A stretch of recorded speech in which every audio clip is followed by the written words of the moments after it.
My outfit, I think I look pretty No, good I just too. I mean, I'm not. complimented you, David. We'll let them talk, and you and I'll talk. Beautiful. Yeah, beautiful Wendy, look. you look great. You got the pink and blue Thanks, going on. man. You got it's not quite AK or anything. You look great too. We are definitely honoring Molly and Stephen A. with the way we started this show. We are. We are most certainly talking about fashion. We're talking about all things, but we're going to start in the NBA. We start with the reunion that we were all looking forward to seeing with Luka back in the place where he spent the first 6.5 years of his career to take on the team that shocked the world by trading him. So before the game, the Mavs honoring Luka with a tribute video that had him, just about everybody watching this game, in tears. But after some compartmentalization, Luka then puts up a 45-point masterpiece in LA's win. Here is Luka on his emotional return. I don't know how I did it, because when I was watching that video, I was like, there's no way I'm playing this game. But, you know, all my teammates had my back. They were really supporting me, so I really appreciate that. Like I said, I came as a young kid here with 18, and I know what to expect from NBA. And, you know, they made me feel like home, and it's just a lot of great memories. His ability to then go perform, lights turn on, he's teary-eyed still as we walk out on the court for the tip ball. It's superhuman. I thought he was going to get 50. You know, I was disappointed. So he let you down? Obviously, tongue-in-cheek there from J.J. Redick. Emotional night. I don't know how he was able to put all that behind him and have the performance that he did. But, Wendy, I'm going to start with you. What was your biggest takeaway from Luka returning to Dallas? Luka watching the video. By the way, great job with our crew capturing this iconic moment. Luka watching the video with the quivering lip. I mean, he will have that video played the rest of his life, the rest of his career. When he goes into the Hall of Fame, we're going to see that video. Right there, he asks for a towel, because as soon as he sees the video start rolling, he knows he's going to cry. He knows he's not going to make it. And I appreciate that he let it happen. He knew the whole world was watching him, and he let it happen. He knows he's an emotional guy. We see the other side of the emotion all the time. When he's screaming at people, cursing them out, we know that he operates on that spectrum. So I thought that was amazing. And sometimes when players have moments like this, they ask to see the video beforehand, and then they don't even watch it. They'll have their head down. They're not going to pay attention. They'll turn their back on it because they want to avoid something like that. I give Luka incredible credit for willing to have that emotion in front of everybody. It was such a vulnerability and a humanity that he showed that we don't always see from him, because we see the other end. Okay, so that moment is amazing. And then he goes out and has an absolutely brilliant game. And in my view, this was the night that Luka became a Laker. And I know that may seem counterintuitive. How can this be the night when he's a Laker, when he's being celebrated and loved by the Mavs fans? But what happened in this game was that the Lakers put their arms around Luka. And we've seen moments like this in the past. I would argue that the night LeBron went back to Cleveland in 2010, that was the night he became a Miami Heat. Because that night the Heat totally bunkered down, put their arms around him to protect him. In some cases, literally, because there was incoming debris, okay? And what happened to that Heat season, which we can talk about at another time, after that night, it was a defining moment in that night. As I saw the Lakers put their arms around Luka here, not to defend him in a hostile place, because it was not hostile, but it was Luka emotional, Luka vulnerable. They put their arms around him as a team and had the moment with him.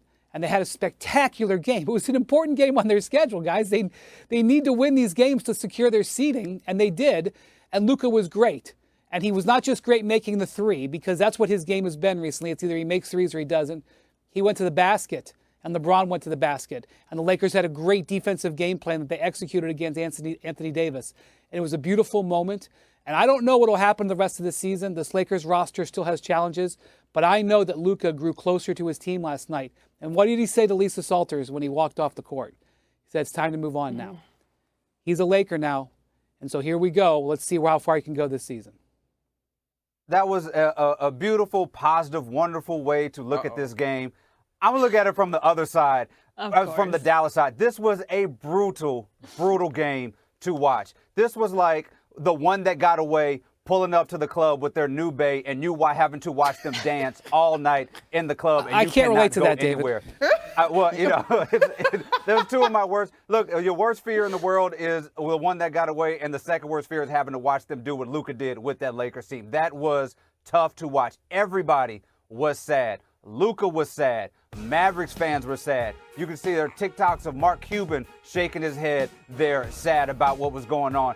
This was just tough to watch from a side of everybody in Dallas, because you know that Luka is going to go out there and give you 45. This is a guy that as soon as he was traded for the last 2 months, everybody said as soon as he goes to Dallas, Luka's going to go off. And you watch this dude put up 31 points knowing that you have nobody on your roster that can do that. You have Anthony Davis, who did not show up for that first half of the game, and Kyrie, who can go nuclear, is on the bench with a torn ACL, which are the things that were concerning you about when you traded Luka. The Lakers are going to move on. They have championship aspirations this season for the next decade. They're going to go on. Luka has closure. It's easy to have closure when you have the new Bay.